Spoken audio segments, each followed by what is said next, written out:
Hi everyone, welcome back to my channel. आज की video हम देखने वाला है part 3 of understanding human development. इसका हम पार्ट 1 पार्ट 2 देख चुके हैं, जिसमें हमने यूनिट 1 एंड यूनिट 2 कंप्लीट किया था। आज आते हैं हम पार्ट 3 पर, जो कि हमारा यूनिट 3। और इसका एग्जाम आपका 4 दिनों में, जैसे मैंने आपको बता रखा है, जो कि 18 को, 20 को, 22 को और 30 को, ये 4 वीक जुलाई में है। और ये एग्जाम आपका इन 4 डेज पर है, तो इसलिए अगर आपको किसी भी दिन एग्जाम है तो आप इस वीडियो को अच्छे से देख सकते हैं। हम देखने वाले यूनिट 3, जिसमें हमारा होने वाला है सबसे पहला तो लेसन 1, जो कि concerns and development emerging from social interaction. Second हमारा कि अंडरस्टैंड करना childhood and adolescence in diverse context. और थर्ड है हमारा कंसेप्ट ऑफ इंक्लूजन, जिसमें हम historical background and educational practices के बारे में पढ़ने वाले हैं। यूनिट 3 में हमारा सबसे पहला लेसन है हमारा concerns and development emerging from social interaction. इसका फर्स्ट इंपॉर्टेंट क्वेश्चन देख लेते हैं, that is what are the key concerns जो कि अराइज होते हैं from social interaction in human development, and कैसे वो इम्पैक्ट करते हैं इंडिविजुअल की ग्रोथ को और उसके वेलबींग को। जो सोशल इंटरैक्शन जो वो एक प्ले करते हैं vital role in human development, contribute करते हैं cognitive, emotional and social growth को। एंड हाउएवर ये सर्टेन कंसर्न्स को जो है वो अराइज करते हैं from social interactions that have implications for individuals development and wellbeing. कुछ की कंसर्न इंक्लूड करते हैं इसमें। पहला हमारा पीयर प्रेशर एंड इन्फ्लुएंस। जो पीयर प्रेशर जो है वो रेफर करता है to the influence peers exert on individuals to conform to group norms, behaviors and attitudes. So peer pressure का आपको नॉर्मली मतलब पता होगा, डेट इज कि एक पर्टिकुलर एज में आपको जनरली क्या होता है कि आप चाहते हो कि हम एक, जैसे कहते हैं ना, स्कूल्स में जनरली हमारे ग्रुप्स होते हैं। कुछ होते हैं ग्रुप एक स्टूडियस बच्चों को जो बहुत ज्यादा पढ़ते रहते हैं, बैक बेंचर्स के ग्रुप होता है, फ्रंट बेंचर्स के ग्रुप होता है, पढ़ने वाले बच्चों का ज्यादा ग्रुप होता है। तो अलग अलग ग्रुप्स होती है। कुछ ग्रुप्स होते हैं जिसमें स्पोर्ट्स के बच्चे होते हैं। जनरली क्या होता है कि बच्चा जो है अगर किसी भी ग्रुप में नहीं होता तो वो एक बहुत ज्यादा अलग अलग सा फील करता है, और जिससे वो क्या होता है उसका जो है बहुत जल्दी इन्फ्लुएंस होता है पीयर प्रेशर का। चाहे उसे पता है कि लाइक वो इंडिविजुअली बहुत ही अच्छा कर रहा है, वो अपनी पढ़ाई में भी अच्छा कर रहा है, स्पोर्ट्स में भी अच्छा कर रहा है, बट स्टिल वो चाहता है कि वो किसी एक ग्रुप में हो, ताकि उसे ना एक फील होता है कि उसको सेंस ऑफ फील होता है कि वो आइसोलेटेड नहीं है। और इससे क्या होता है बहुत नेगेटिव और पॉजिटिव आउटकम हो सकता है। पॉजिटिव पीयर इन्फ्लुएंस का यही हो सकता है कि वो एनकरेज कर सकते हैं प्रो सोशल बिहेवियर्स में, पर्सनल ग्रोथ में। मतलब कि अगर अभी एक वो बच्चा जो है वो ज्यादा पढ़ता वगैरह नहीं था, या फिर उसको पढ़ने में इतना इंटरेस्ट नहीं आ पाता था, या उसे जो पढ़ाई जो है समझ नहीं आती थी, तो उस समय अगर वो स्टूडेंट्स ग्रुप को ज्वाइन करता है तो वो बच्चे उसकी हेल्प कर सकते हैं पढ़ाई में, जिसके उससे आगे जो क्या होगा उसकी पढ़ाई में नंबर बढ़ सकते हैं। And because at the end हम जो पढ़ाई कर रहे हैं वो किस लिए कर रहे हैं, मार्क्स के लिए। आज भी आप अभी वीडियो देख रहे हो तो सिर्फ इसलिए देख रहे हो क्योंकि आपको मार्क्स चाहिए, नॉट बिकॉज आपका इंटरेस्ट है कि हाँ भाई मुझे ह्यूमन डेवलपमेंट के बारे में पढ़ना है, या फिर ये इंटरेस्ट है भी जब आप एक बुक्स पढ़ते हो या फिर आप कुछ ऐसे इंटरेस्टिंग चीजें पढ़ते हो, बट नॉट क्वेश्चन आंसर्स। अगर आप इस वीडियो को देख रहे हो दैट मीन्स कि आप मार्क्स के ऊपर ज्यादा बेस्ड हो। ये चीजें होती है कि हम जो है पीयर प्रेशर हमारे ऊपर होता है कि भाई मेरे फ्रेंड से ज्यादा मेरे नंबर आने चाहिए। और वही नेगेटिव पीयर प्रेशर का होता है, उससे हमारा होता है हो सकता है कि रिस्की बिहेवियर हो सकता है, कंफर्मिटी हो सकता है, एंड कॉम्प्रोमाइज डिसीजन मेकिंग हो सकती है। बिकॉज अगर आपके फ्रेंड्स ने बोला कि आज बाहर चल रहा है और क्लास को बंक करना है, so you have to do that. क्योंकि अगर आप ये चीज नहीं करोगे, अगर आपके फ्रेंड्स ने बोला कि हम बाहर घूमने जाने हैं और अगर आपने मना कर दिया कि नहीं भाई मैं नहीं आ सकता, तो उससे क्या होगा कि आपको ना एक अकेला अकेला से फील होगा। आपको लगेगा कि नहीं मैंने अपनी फ्रेंडशिप अच्छे से नहीं निभाई, सारे लोग जो है वो घूमने गए हैं बट मैं तो यहाँ पे पढ़ रहा हूँ। तो वो चीजें लोगों को लगती है, पीयर प्रेशर में ये चीजें होती है। Then we have bullying and victimisation. तो बुली भी होता है बच्चा हर स्कूल में, मतलब हर स्कूल में, कॉलेजेस में भी जनरली बच्चा बुली होता है। बुलिंग जो जनरली इन्वॉल्व करती है repeated aggressive behaviour intended to harm, intimidate और एक्सक्लूड अदर्स। मतलब कि बुलिंग में क्या होता है, जनरली एक ग्रुप ऑफ पीपल या फिर कई बार सिंगल पर्सन भी जो है वो आपको बुली कर सकता है। मतलब वो आपको, मतलब उसको आपको एक वीक पॉइंट पता चल जाता है जिससे आपको गुस्सा आएगा। एंड जब कोई बार बार गुस्सा होता है दैट मीन्स कि आपको कोई बुली कर रहा है, एंड जिससे आपको गुस्सा बार बार बढ़ रहा है, जिससे लड़ाई वगैरह होती है। और ये जनरली कहाँ कहाँ होता है, ये जनरली होता है स्कूल्स में होता है, कम्युनिटी में होता है, या फिर ऑनलाइन भी होता है। लाइक अगर आपने देखा हो तो एक गेम था फॉल वाला, दैट इज कि एक आदमी जो है उसके ऊपर चलाते हैं फॉल डाउन, आई नो मतलब मेरे को नाम याद नहीं, बट मैंने उसकी बहुत सारी यूट्यूब पे लाइव स्ट्रीमिंग्स देखी थी।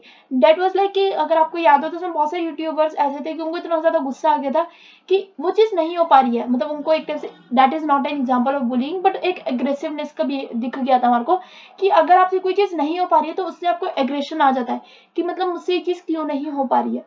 बुलिंग जो है वो जनरली सर्व कर सकता है psychological, emotional and academic consequences को फॉर विक्टिम्स, इम्पैक्ट कर सकता है उनके सेल्फ एस्टीम को, मेंटल हेल्थ को एंड ओवरऑल वेलबींग को। Social exclusion and rejection. So जो सोशल एक्सक्लूजन होता है अकर करता है जब भी कोई इंडिविजुअल जो है वो डेलिबरेटली एक्सक्लूड हो जाता है और रिजेक्ट किया जाता है उसको बाय द पीयर्स और सोशल ग्रुप्स, क्योंकि कोई भी बच्चा ऐसा नहीं चाहता कि हम बिल्कुल अलग रहे। सोशल ग्रुप जो भी हमारे ग्रुप्स बने हुए स्कूल्स में तो उसमें सबसे अलग रहें, तो इससे क्या होता है it can lead to the feeling of loneliness, बच्चे का कॉन्फिडेंस कम हो सकता है और उसको ऐसा लगता है कि सेंस ऑफ नॉट बिलोंगिंग ऐसा कुछ उसको होता है। एंड सोशल एक्सक्लूजन जो है generally have detrimental effects on individuals' mental health, social development and academic performance. Social comparison जो है और जो self esteem है, social comparison जो involve करता है generally individuals evaluating themselves in relation to others. Excessive social comparison जो है वो contribute करता है to feelings of inferiority, low self esteem and self doubt. It may lead to focus on external validation and hinder कर सकते development of a healthy self concept. Social support and positive relationships. So जो social support जो है जो positive social interactions होते हैं such as supportive relationships या फिर social support networks वो crucial होते हैं इंडिविजुअल की लाइफ में वेलबींग के लिए उसके और डेवलपमेंट के लिए। सोशल सपोर्ट जो है जनरली प्रोवाइड करता है emotional, informational and instrumental assistance, buffering against stress and promoting resilience.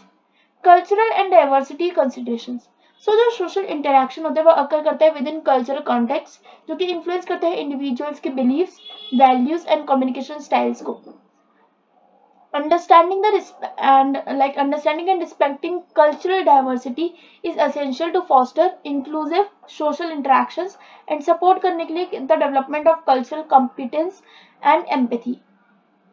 और अब आपको लास्ट में नोट बताया गया है कि जो कंसर्न्स होते हैं वो जनरली हाईलाइट करते हैं need to promote positive social interactions, teach effective communication and conflict resolution skills and create inclusive environments that support individuals' social and emotional well-being. Coming to our next lesson और lesson 2, तो ये lesson 1 ही बहुत big था इसमें तो unit 3 में। So lesson 2 में हम आ जाते हैं that is understanding childhood and adolescence in diverse context. तो इसमें हमारा पहला important question है how does understanding a childhood and adolescence in diverse context contribute to a comprehensive understanding to human development, और इसके कौन कौन से key factors होते हैं जो कि हमें consider करने चाहिए। सबसे पहले हम समझ लीजिए अंडरस्टैंडिंग चाइल्डहुड एंड एडोलेसेंस, ये एक डाइवर्स कॉन्टेक्स्ट है। इसमें जो क्रूशियल है for gaining comprehensive understanding of human development, ये रिकॉग्नाइज करता है development in shaped by various social, cultural, economic and environmental factors जो कि डिफर करते हैं अक्रॉस इंडिविजुअल्स एंड कम्युनिटीज। कुछ की फैक्टर्स अगर हम देखें तो वो है कल्चरल वेरिएशंस। कल्चरल वेरिएशंस जिसमें क्या होता है कल्चर जो जनरली वेरी करते हैं in their beliefs, values and customs and practices जो कि इन्फ्लुएंस करते हैं चाइल्ड रियरिंग को, प्रैक्टिसेस को, एजुकेशनल अप्रोचेस को एंड सोशलाइजेशन प्रोसेसेस को। और अंडरस्टैंड करना कल्चरल वेरिएशंस को वो हेल्प करते हैं एक्नॉलेज करने के लिए the diversity of experiences and developmental pathways. Then we have socio economic factors. So जो सोशियो इकोनॉमिक स्टेटस जो है जो कि होता है SES वो इम्पैक्ट करते हैं चिल्ड्रंस एंड एडोलेसेंट्स अपॉर्चुनिटीज को, रिसोर्सेज को and access to quality education, health care and supportive environments. Socio economic disparities जो जनरली किस में कंट्रीब्यूट करती है तो वो कंट्रीब्यूट करती है to unequal developmental outcomes. Gender and identity. So gender roles, expectations and identity development वो जनरली वेरी करते हैं across cultural and context. Recognizing the impact of gender socialization and understanding diverse gender identities and expressions is essential for supporting healthy development. Next we have is immigration and acculturation, something like that. So immigrant children जो है and adolescent जो है वो navigate करते हैं अपनी unique challenges को, क्योंकि उनको हर जगह पे अपना एक डिफरेंट आइडेंटिटी उनकी बन जाती है। वो एक जगह पे सेटल नहीं हो पाते बिकॉज जैसे ही वो सेटल होने की कोशिश करते हैं तभी उन्हें ट्रांसफर वगैरह हो जाती है, उनको इधर उधर माइग्रेट वगैरह करना पड़ जाता है। Understanding the experiences of immigrant populations enhances our understanding of the complexities of development in diverse context, क्योंकि उनके डेवलपमेंट को भी बहुत ज्यादा हिंडर होते हैं क्योंकि वो बार बार ट्रैवल ज्यादा करते रहते हैं। Family structure and dynamics. So different family structures जो है वो डिफरेंट एक्सपीरियंसेस देते हैं। जैसे कि अगर न्यूक्लियर फैमिली है तो जिसमें क्या होता है सिर्फ मम्मी पापा एंड बच्चे वो होता है, एक्सटेंडेड फैमिलीज में जनरली दादा दादी होते हैं, सिंगल पेरेंट भी होते हैं जिसमें सिर्फ मदर या सिर्फ फादर होते हैं। इन्फ्लुएंस होता है इसमें चाइल्ड के ऊपर एंड एडोलेसेंट डेवलपमेंट के ऊपर। एग्जामिन करना कि वेरिएशंस क्या क्या होती है फैमिली डायनेमिक्स में एंड सपोर्ट करना सिस्टम को वो कंट्रीब्यूट करता है to a comprehensive understanding of development. Next हमारे पास है एजुकेशनल कॉन्टेक्स्ट। सो एजुकेशनल जो कॉन्टेक्स्ट होते हैं जनरली, एजुकेशन सेटिंग्स जो है वो जनरली डिफर करती है in terms of curriculum, teaching method कैसा है और रिसोर्सेज कैसे हैं। अब जैसे एक बच्चा ऐसा है कि जिसके पास बुक्स तो है, मतलब एक बच्चा ऐसा है जिसके पास बुक्स बिल्कुल भी नहीं है, तो उसकी एजुकेशन बिल्कुल अलग होगी। एक बच्चा है जिसके पास बुक्स तो है बट उसके पास इतने रिसोर्सेज नहीं है, लाइक उसके पास लाइट वगैरह नहीं है जिससे वो पढ़ाई नहीं कर पा रहा, बुक को अच्छे से नहीं पढ़ पा रहा, तो उसकी पढ़ाई बिल्कुल अलग होगी। एक बच्चा है जिसके पास बुक्स भी है और उसके पास सारी फैमिली रिसोर्सेज भी है बट वो इतना वो नहीं है कि उसके पास फोन वगैरह है, तो उसकी भी एक बिल्कुल अलग एजुकेशन होगी। और एक बच्चा ऐसा है कि भाई उसके पास तो बुक्स है भी, बुक्स तो बैग में पड़ी हुई है, पर वो फोन में यूट्यूब से देख रहा है या टीवी में यूट्यूब से पढ़ाई कर रहा है, तो उसकी एक एजुकेशन बिल्कुल अलग होगी। और सब में से सबसे ज्यादा अच्छी एजुकेशन किसकी हो सकती है? दैट इज द वन जिसके पास बुक है बट उसके पास लाइट नहीं है, बिकॉज उसको पता है कि एजुकेशन की इंपॉर्टेंस क्या है उसकी लाइफ में, और हो सकता है वो ज्यादा अच्छे से पढ़ाई करे। बाकी तो सबके ऊपर डिपेंड करता है, कई बच्चे जो है वो ज्यादा रिसोर्सेज में भी अच्छी पढ़ाई कर लेते हैं, कई बच्चे ज्यादा रिसोर्सेज में अच्छी पढ़ाई नहीं कर पाते हैं, so it depends. So now we have lesson 3, concept of inclusion, जिसमें हमारे पास हिस्टोरिकल बैकग्राउंड है एंड एजुकेशनल प्रैक्टिसेस है। सो इसका हमारा फर्स्ट क्वेश्चन देख लेते हैं, that is what is the concept of inclusion in the context of human development, and कैसे जो है उसका how have the historical factors उन्होंने इन्फ्लुएंस किया है development of inclusive educational practices को। So this is the biggest question and this is the last question, maybe no last lesson है ये, तो भी last question अभी आने वाला है। So पहला हमारे पास है question number 1, what is the concept of inclusion in the context of human development। तो क्या क्या कॉन्सेप्ट होता है इंक्लूजन ऑफ ह्यूमन डेवलपमेंट का, तो इसमें हम सबसे पहले तो ये देख लेते हैं कि जो कॉन्सेप्ट है ऑफ इंक्लूजन वह एम्फेसाइज करते हैं value of providing equal opportunity, support and access to education for individuals with diverse abilities, backgrounds and needs. ये रिकॉग्नाइज करता है every individual को having the right to participate in and benefit from the educational settings regardless of their differences। Historical factors जो generally influence करते हैं एक significant role in shaping the development of inclusive educational practices। पहला हम देख लेते हैं that is historical exclusion। So past में क्या होता था generally, in the past individual जो है जिनकी डिसेबिलिटी होती थी और डिफरेंसेस होते थे उनको जो जनरली एजुकेशन से दूर रखा जाता था and they were segregated in separate schools, उनको जनरली एजुकेशन के लिए डिनाई किया जाता था ऑल टुगेदर एंड परपेचुएट किया जाता था या फिर परपेचुएट डिस्क्रिमिनेशन एंड मार्जिनलाइजेशन।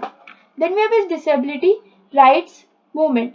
सो जो डिसेबिलिटी राइट्स मूवमेंट थी जिसमें गेन किया गया था momentum in the mid 20th century, advocate किया गया था इक्वल राइट्स को, डिग्निटी को and inclusion of individuals and disabilities. ये मूवमेंट जो जनरली रिलेट करती है to significant legal and policy changes such as the enactment of disability rights legislation and the push for inclusive education। Next हमारे पास है inclusive education paradigm, I think इसे हम ऐसे कुछ कह सकते हैं। सो इंक्लूसिव एजुकेशन जिसमें हमारे पास है जो शिफ्ट होता है टुवर्ड्स इंक्लूसिव एजुकेशन वो बिगिन होता है in the later half of the 20th century, जिसमें क्या हुआ था उसने एम्फसाइज किया था importance of creating inclusive learning environments जिसमें कैटर किया था diverse needs of all the learners including those with disability through adapted instruction, support services and accommodations. तो उन्होंने जो है जिनके पास डिसेबिलिटी वगैरह भी थी तो उनको भी पढ़ाने का काम शुरू किया था।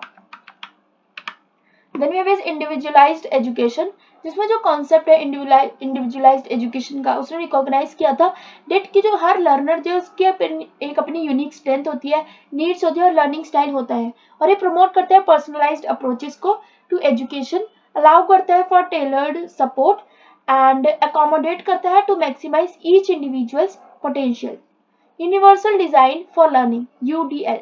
सो यूडीएल जो है ये एक एजुकेशनल फ्रेमवर्क है जो कि एम करता है कि वो क्रिएट करे flexible and inclusive learning environment को जो कि अकोमोडेट करता है diverse needs of all the learners and ये एम्फसाइज करता है multiple means of representation, engagement and expression of support रुको wait. It emphasizes multiple means of representation, engagement and expression to support effective learning for everyone। So next हमारे पास है collaborative and inclusive practices। So inclusive education जो generally evolve करती है या फिर involve करती है collaborative efforts कि educator का क्या effort होता है, support प्रोफेशनल सपोर्ट उन्हें क्या मिल रहा है, एंड फैमिलीज का क्या सपोर्ट मिल रहा है, एंड कम्युनिटीज का, कि ताकि एक इंक्लूसिव क्लासरूम बनाया जा सके। ये फोकस करते हैं mainly fostering a positive and supportive learning environment, जो कि सेलिब्रेट करता है डाइवर्सिटी, प्रमोट करता है पार्टिसिपेशन को, एंड एड्रेस करता है needs of all the learners. Historical factors, advocacy movements, and evolving educational philosophies. इनका एक जो है have shaped the development of inclusive educational practices, promote करते हैं ये equal access, participation and success for all learners, ये टाइप से note है। और जो एक कॉन्सेप्ट है इंक्लूजन कंटिन्यू करता है कि इवॉल्व करेगा driving efforts to create inclusive societies that value and respect the diverse abilities and backgrounds of individuals. With this we are ending this video here only. Video को like कर देना, channel को subscribe, and ये जो पूरा हमारा बना है subject like understanding human development, ये टोटल 3 पार्ट्स में इसकी वीडियोस बनी है। तीनों का लिंक्स मैं आपको डिस्क्रिप्शन में तो दे ही दूंगी। उसके अलावा अगर आपको जो भी अब आपका नेक्स्ट एग्जाम है उसका मुझे जो कमेंट्स में जरूर बता देना कि आपका नेक्स्ट एग्जाम कौन सा है, ताकि उसके ऊपर भी वीडियो जल्द से जल्द आ सके। So stay safe and thanks for watching. Bye bye.